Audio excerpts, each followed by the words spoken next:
Welcome back. This morning, Epstein abuse survivors are calling for justice once again.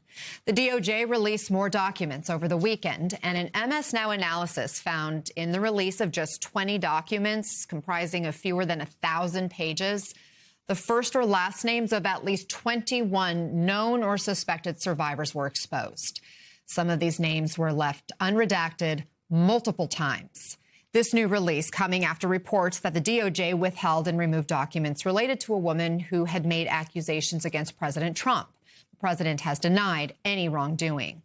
Our next guest is one of the survivors whose name was divulged in this newest release. Danielle Bensky is joining us now. And Danielle, I know this is now the third release where your privacy has not been respected. Yeah. What is it like to have this happen over and over and over again? Horribly distressing for survivors because, you know, we've had so many conversations with the Democrats, the Republicans. We're in offices and we're constantly saying how important the redaction process is and getting it right is.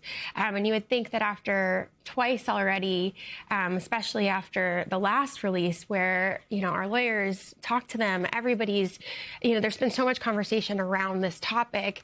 And then to see it yet again on Friday or Thursday, I believe it was, is just, it's really beyond, I mean, frustrating puts it so mildly. Yeah. It's gutting. It's gutting when you're scrolling through. It's like, you know, we're all in the files a lot of the time to see what's there, what's not there, and make sure that we're placing everything.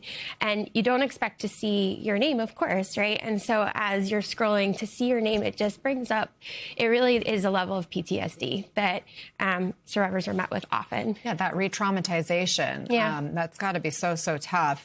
Of course, the Justice Department has talked about making mistakes. So these are redaction errors. Do you think these could be redaction errors? Do you feel like the DOJ is operating in good faith? I really want to believe that. I think, you know, I start to feel like a conspiracy theorist because I'm like, there's no way, right? Like, but it does feel like it has to be a choice at some point because there were so many redactions in that document. Like it was a document of 582 pages, I believe.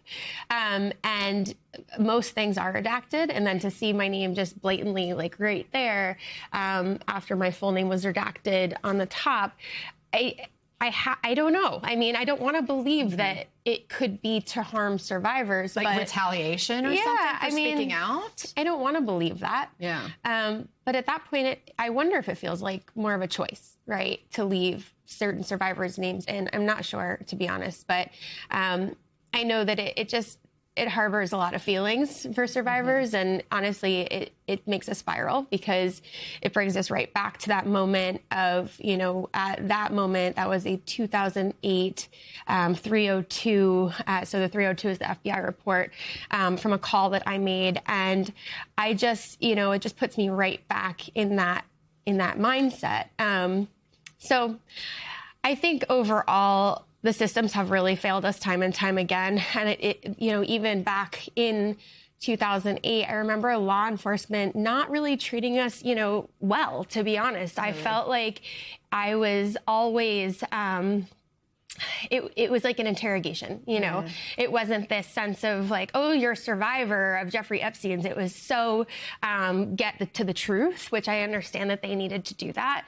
But there was so much fear involved at that age. And so just reading it again and knowing that, you know, the world shouldn't have access to these private conversations about abuse.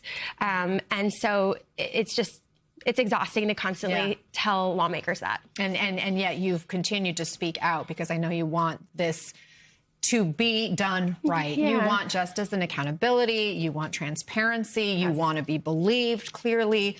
Now the House Oversight Committee has voted to subpoena the Attorney General over handling of these files. The political pressure is really building. You're hearing some Democrats saying that she needs to go. This coming after the ouster of Secretary Noem last week. What questions would you like to see Bondi answer? And do you think she should lose her job? I mean, I think she needs to answer why the redactions have been done so poorly. At every turn, she said that a group of lawyers have been doing it. I almost would feel better if she said AI was doing it and just didn't catch it. And if that is the truth, then she needs to reveal that. We just really need some answers, and we're so tired of just asking questions and not being met. I mean, I think that she needs to answer the questions before I think survivors can say whether she should be impeached or not. In recent weeks, we have seen former Prince Andrew arrested in connection with the Epstein files. We had the depositions of the Clintons. And now in the coming months, other high-profile figures are expected to testify, including Bill Gates. Commerce Secretary Howard Lutnick has agreed to appear for a transcribed interview. Do you feel like the wheels of justice are turning? I think so. I think it's important to remember that there are just so many layers to this story and so many levels of co-conspirators. And, we're getting to the ugly truth of a lot of it. And that feels, good in some respects, but also just it's complex. And we need to remember that. But I think as we continue to see more people subpoenaed, I think we gain more answers. So, yeah, that feels good. Danielle Levensky, I'm glad to hear that. Thank you. Thank you so much. And it's good to see your smile. Thank you. Best of luck always. Thank you.